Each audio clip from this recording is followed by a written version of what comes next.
Haleluya, dalam nama Tuhan Yesus menyampaikan kesaksian firman Tuhan. Dan firman Tuhan pada malam hari ini saya bawakan dengan judul Siapa yang terbesar di antara mereka. Ya. Siapa yang terbesar di antara mereka.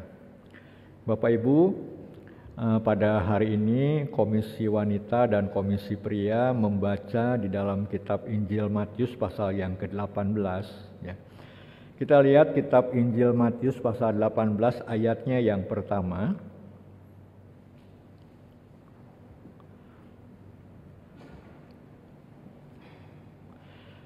Judul perikopnya, Siapa yang terbesar dalam kerajaan sorga. Ayat 1. Pada waktu itu datanglah murid-murid itu kepada Yesus dan bertanya, siapakah yang terbesar dalam kerajaan sorga? Ya. Siapakah yang terbesar dalam kerajaan sorga? Ya. Jadi murid-muridnya datang kepada Tuhan Yesus untuk bertanya siapa yang terbesar. Namun kalau kita lihat penjelasan daripada Tuhan Yesus, maka Tuhan Yesus memanggil seorang anak kecil dan menempatkannya di tengah-tengah mereka serta berkata, ya aku berkata kepadamu sesungguhnya jika kamu tidak bertobat dan menjadi seperti anak kecil ini, kamu tidak akan masuk dalam kerajaan surga. Ya. Jadi sebenarnya yang dimaksud oleh murid-murid Tuhan, ya, maksud kerajaan sorga itu bukan ya di dalam sorga itu. Kalau dalam kerajaan sorga udah otomatis yang paling besar ya Tuhan Allah Bapa sendiri ataupun Tuhan Yesus sendiri. Namun kita tahu kalau murid-muridnya berkata seperti itu dan kemudian Tuhan Yesus menempatkan seorang anak kecil, ya. Jadi Tuhan mau kasih tahu kalau kamu mau menjadi yang besar harus seperti anak kecil, ya. Nah, ini bacaan di Kompri dan Kom1 dan di doa pagi di Injil Lukas pasal 22 kita mendapatkan satu hal yang senada, ya. Tadi doa pagi kita membaca kitab Injil Lukas pasal yang ke-22. Kita lihat pada ayat yang ke-24.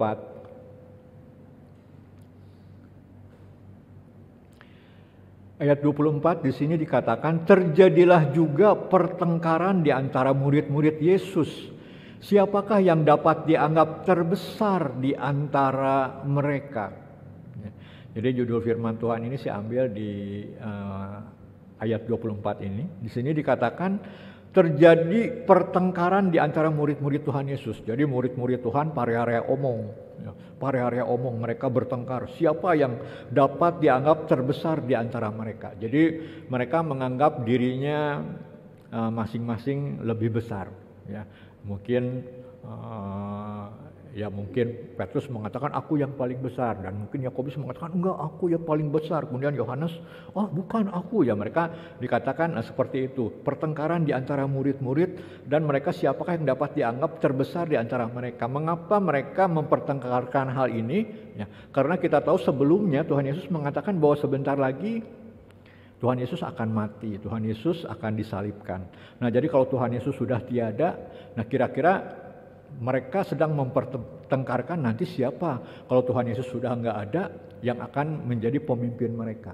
Nah, jadi kurang lebih murid-murid Tuhan Yesus itu selalu mempertengkarkan tentang kepemimpinan. Ya. Mereka ingin menjadi yang terbesar di antara murid-muridnya. Nah, pada malam hari ini kita akan melihat bagaimana kemudian Tuhan Yesus mengatakan, ya. Kita lihat ayat yang ke-25, Injil Lukas pasal 22 ayat yang ke-5. Kemudian Tuhan mengatakan ketika murid-muridnya bertengkar ingin menjadi yang paling besar, kemudian Tuhan mengatakan ayat 25, Yesus berkata kepada mereka, raja-raja bangsa-bangsa memerintah rakyat mereka, dan orang-orang yang menjalankan kuasa atas mereka disebut pelindung-pelindung. Ya. Tuhan ayat 25 ini memberikan suatu gambaran tentang pemerintahan bangsa-bangsa, tentang pemerintahan orang-orang dunia. Dan dikatakan kalau raja-raja bangsa-bangsa yang memerintah memerintah rakyat. Nah, kemudian Tuhan mengatakan mereka dan orang-orang yang menjalankan kuasa, ya, kita tahu misalnya seperti bupati, ya, yang menjalankan kuasa ada camat, ada kapolres, ada dandim, ya, kemudian ada, ya pokoknya ada sekdes, sekda, ya, pokoknya semua yang orang-orang yang ada di sekitar mereka yang bersama-sama menjalankan pemerintahan, yang disebut, dikatakan atas mereka disebut pelindung-pelindung. Nah, jadi kalau raja-raja memerintah, ya, di kerajaan di dunia ini, kita lihat misalnya seperti bupati ini, kita tahu kalau kemana-mana mereka selalu mendapatkan penjagaan. Mereka ada pelindung-pelindungnya, ada bodyguard, ya. Orang-orang yang bersama-sama memerintah, ya, berjalan bersama-sama melindungi, ya biasanya sang bupati, sang pemimpin ini, dan sang pemimpin ini mendapatkan prioritas biasanya. Segala sesuatunya dilayani, ya, segala sesuatunya mendapatkan prioritas. Kalau kita ketemu dengan rombongan mereka, ya ketika kita membawa kendaraan, ya kita harus minggir, prioritaskan mereka, ya sebab mereka ngeong-ngeong, ya dengan serinu, ya nyuruh semuanya minggir, ya dengan ya pengawalan, ya kita harus minggir, memberikan kepada mereka prioritas. Sebab kenapa? Mereka adalah pemimpin, ya. Mereka adalah raja-raja yang mendapatkan prioritas, yang mendapatkan pelayanan, ya, yang mendapatkan pelayanan. Itu paradigma daripada orang-orang dunia. Tuhan Yesus katakan di ayat 25 seperti itu. Tapi pada ayat 26 Tuhan mengatakan, tetapi kamu tidaklah demikian, melainkan yang terbesar di antara kamu hendaklah menjadi sebagai yang paling muda. Yang paling muda ini maksudnya adalah yang paling kecil, dan pemimpin sebagai pelayan. Nah, ya sebab kita tahu di bangsa Yahudi yang namanya paling muda, paling kecil itu secara kasta urutan itu paling rendah, ya. Mereka itu adalah orang-orang yang paling kecil yang harus melayani. Dan dikatakan, tetapi kamu tidaklah demikian, melainkan yang terbesar di antara kamu hendaklah menjadi sebagai yang paling kecil, yang paling muda, dan pemimpin sebagai pelayan. Nah, jadi kalau paradigma dunia menjadi pemimpin itu dilayani, tapi di sini Tuhan mengatakan pandangan dunia ini tidak sejalan dengan prinsip kerajaan Allah, dengan prinsip gereja, ya. Jadi kalau di luar gereja, ya di pemerintahan, yang namanya pemimpin itu dilayani, ya seperti bupati itu kemana-mana mendapatkan prioritas, mendapatkan pengawalan, mendapatkan hal-hal yang selalu dilayani. Tapi prinsip kerajaan Allah, prinsip di dalam gereja ketika menjadi pemimpin ini dikatakan, tetapi kamu hendaklah menjadi sebagai yang paling muda. Ya, jadi menjadi pemimpin itu harus menjadi yang paling kecil. Jangan merasa diri yang paling besar. Ya sebab kalau merasa diri paling besar berarti inginnya dilayani. Tapi Tuhan mengatakan menjadi pemimpin itu kamu harus menjadi sebagai yang paling muda, yang paling kecil. Artinya apa? Yang paling muda, yang paling kecil dia harus melayani yang tua. Ya. Jadi harus menjadi yang paling kecil dan pemimpin sebagai pelayan. Nah, jadi ketika memimpin gereja itu semangatnya jangan dengan semangat dunia. Ya.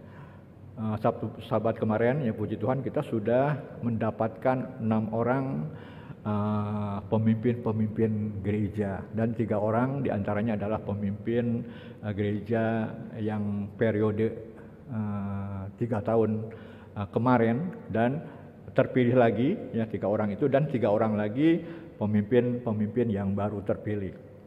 Nah, di sini firman Tuhan mengingatkan ya kepada para pemimpin. Jadi sekali lagi, ketika kita memimpin di gereja, kita jangan menyamakan pemimpin di gereja itu seperti pemimpin dunia. Kalau pemimpin dunia, jadi pemimpin dilayani, jadi pemimpin mendapatkan prioritas.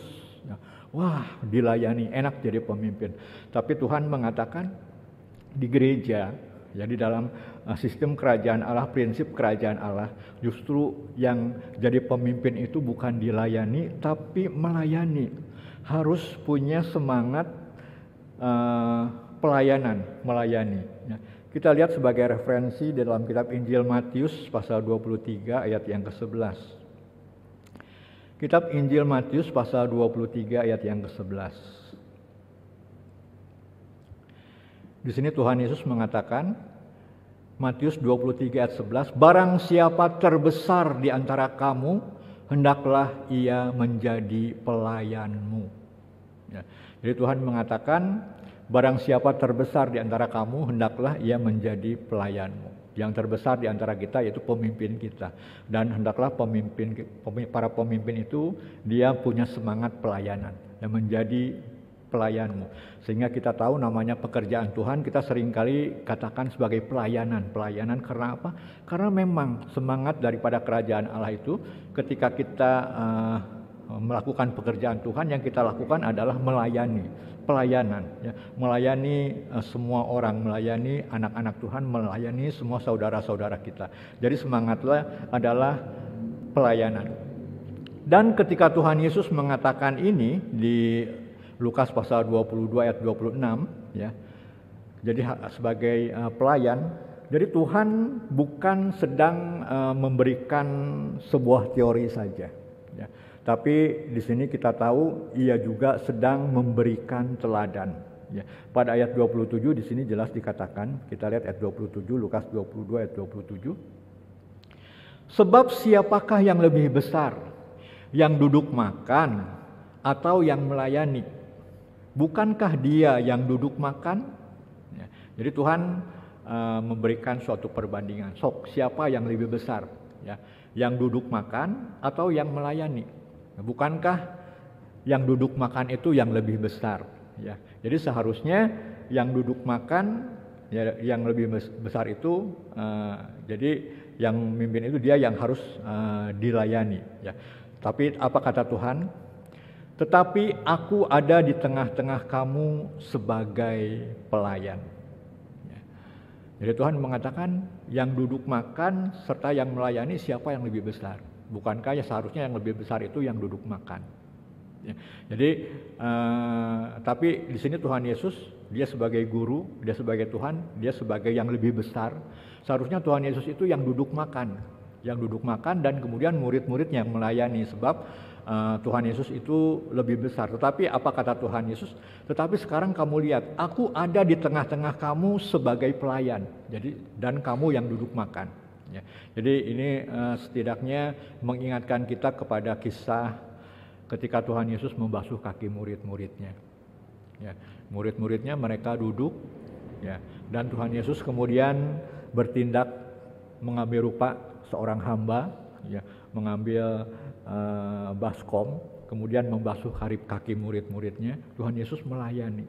Nah, jadi apa yang dikatakan oleh Tuhan Yesus itu bukan sedang berteori, tapi yang Tuhan Yesus katakan itu Tuhan Yesus lakukan juga, Tuhan Yesus berikan contoh juga, dan Tuhan Yesus berikan teladan. Nah, inilah yang namanya pemimpin. Jadi pemimpin itu menjadi yang paling kecil dan kemudian dengan semangat melayani. Nah, itulah yang akan menjadi yang terbesar di dalam pandangan Tuhan Yesus. Ya. Jadi kita ingat ketika Tuhan Yesus melakukan basuh kaki, ya, bukankah perbuatan itu bukan seharusnya dilakukan oleh seorang pemimpin? Membasuh kaki itu seharusnya dilakukan oleh seorang hamba. Tapi apa yang dilakukan oleh Tuhan Yesus? Dia adalah sebagai seorang pemimpin. Ya. Seharusnya dia kalau menurut orang dunia dilayani, tapi di sini kita lihat semangat prinsip kerajaan Allah ketika menjadi seorang pemimpin adalah semangat pelayanan. Dan Tuhan Yesus contohkan, Tuhan Yesus membasuh kaki murid-muridnya, mengambil rupa seorang hamba. Nah, jadi itulah prinsip kerajaan Tuhan mengenai seorang pemimpin. Nah, jadi seorang pemimpin harus mempunyai pandangan prinsip yang benar sesuai dengan apa yang dikatakan oleh Tuhan Yesus. Ya. Jadi paradigma dunia yang namanya pemimpin itu hidupnya dilayani, tapi prinsip kerajaan Allah, prinsip gereja, justru pemimpin itu bukannya dilayani, tapi yang namanya pemimpin itu harus melayani. Ya, sebab mengapa? Sebab Tuhan Yesus sendiri juga sudah memberikan teladan. Tuhan Yesus sendiri juga sudah memberikan contoh sebagai seorang pemimpin yang baik. Sebagai seorang pemimpin yang baik, Tuhan Yesus hidupnya melayani, yang melayani. Nah, ini menjadi sebagai contoh buat kita para pemimpin baru khususnya. Ya, kita harus tahu, kita harus mengerti prinsip dalam menjadi pemimpin di dalam kerajaan Allah. Dan kita tahu juga bahwa menolong orang yang dipimpinnya. Jadi pemimpin yang baik itu menolong orang yang dipimpinnya lebih baik daripada dirinya. Ya. Kita lihat kitab Injil Yohanes pasal 14 ayat 12. Kitab Injil Yohanes pasal 14 ayat yang ke-12.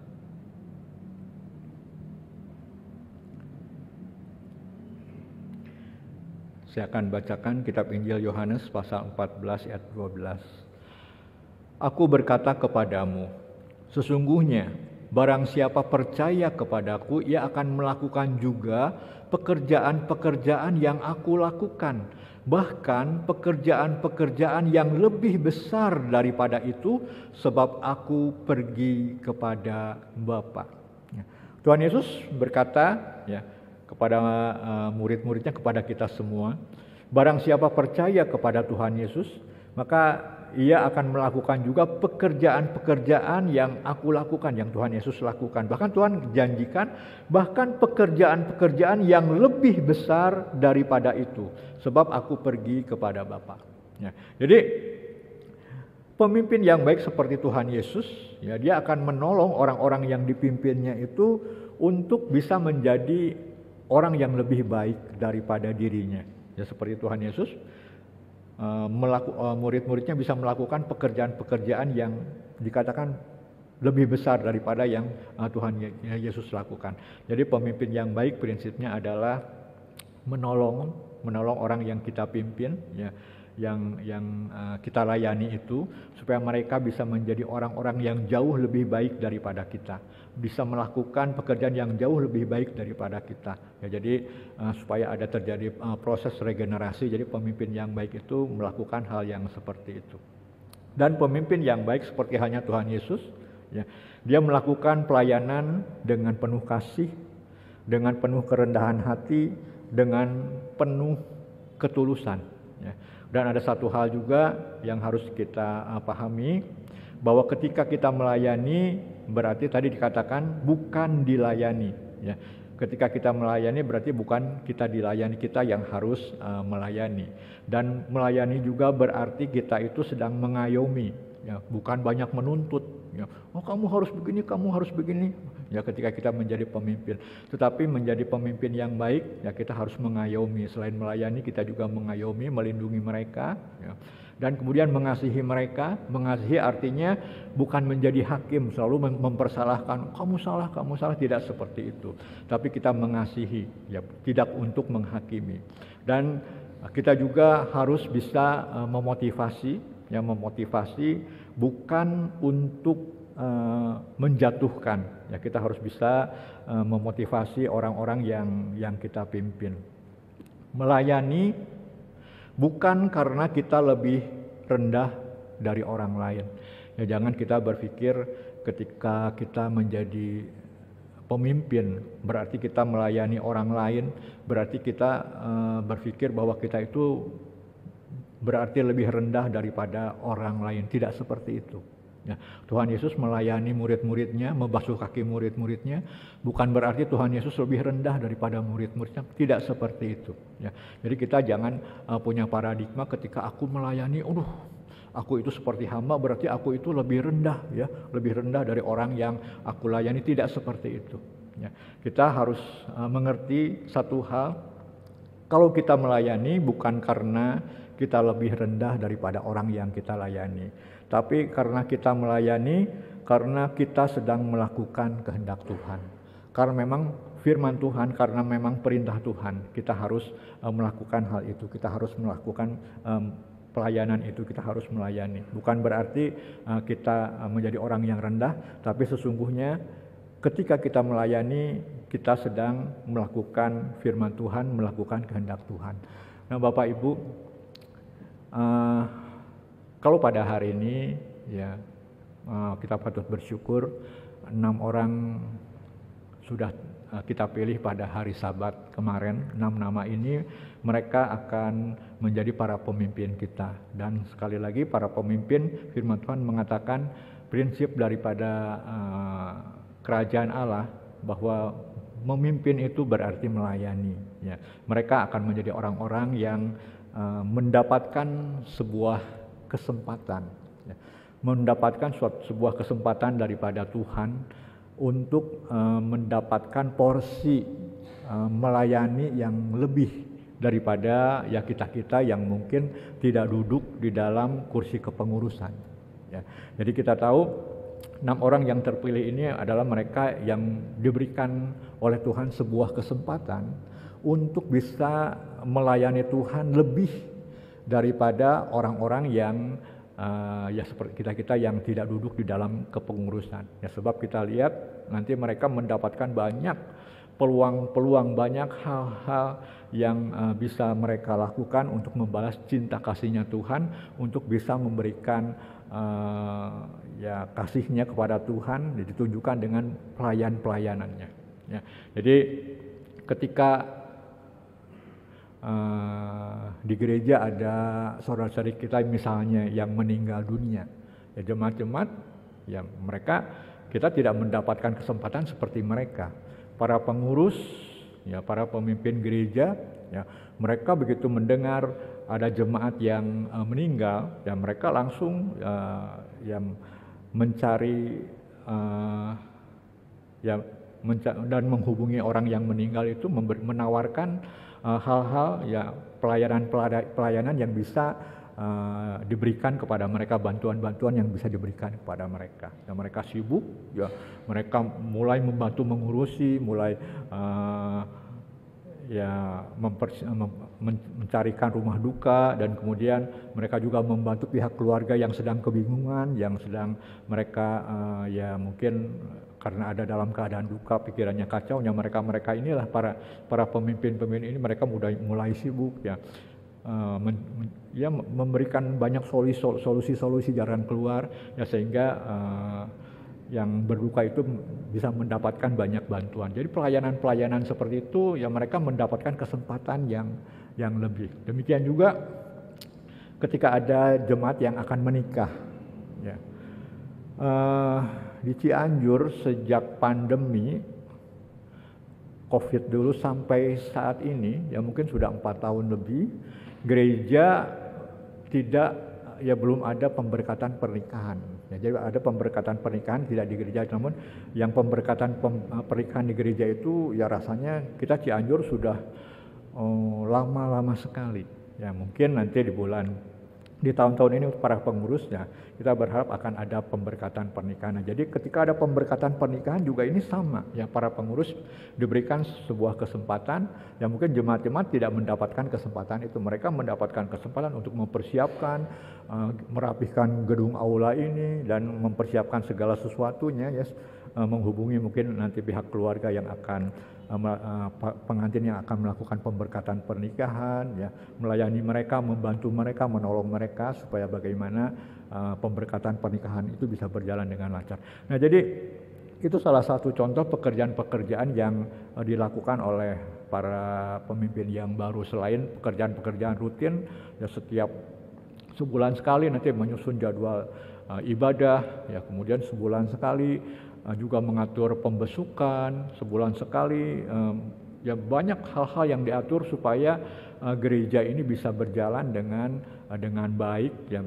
mengatur jadwal pemimpin pujian, mengatur jadwal pemimpin doa pagi, mengatur jadwal pemimpin doa malam dan lain sebagainya. Semua para pemimpin gereja ini mereka melakukan pelayanan. Nah, jadi sekali lagi seperti Tuhan Yesus katakan, ketika kita menjadi pemimpin, ya pada waktu itulah kita mendapatkan suatu porsi daripada Tuhan untuk melayani lebih lagi sehingga kita bisa membalas cinta kasih Tuhan lebih lagi. Dan saya harap ini adalah suatu peluang, suatu kesempatan yang diberikan Tuhan selama 3 tahun. Ya, kita bisa pergunakan waktu kesempatan ini sebaik mungkin. ya sebaik mungkin. Karena mungkin banyak orang di luar sana yang ingin bisa mendapatkan kesempatan ini, namun Tuhan tidak berikan kesempatan. Dan saudara kita, Bapak Ibu yang sudah terpilih pada kali ini, ya, Tuhan percayakan ini adalah Tuhan berikan kesempatan ya untuk kita bisa melayani Tuhan lebih banyak lagi. Nah, jadi kita mau diharapkan pergunakan kesempatan ini sebaik-baiknya. Gunakan kesempatan pelayanan ini dengan sebaik-baiknya untuk membalas cinta kasih daripada Tuhan. Dan sekali lagi, jangan kita mempunyai paradigma dunia. Wah, enak sekarang aku jadi pemimpin, berarti kalau pemimpin berarti aku dilayani. Tidak seperti itu. Prinsip firman Tuhan justru mengatakan ketika kita menjadi pemimpin, kita bukannya dilayani, tapi kita harus menjadi yang muda, menjadi yang kecil. Kita harus melayani yang lebih tua, yang lebih besar. Jadi prinsipnya kita harus melayani. Nah, jadi sekali lagi ya, di dalam kitab Injil Lukas pasal 22 tadi ya, Tuhan Yesus memberikan sebuah pemahaman kepada murid-muridnya.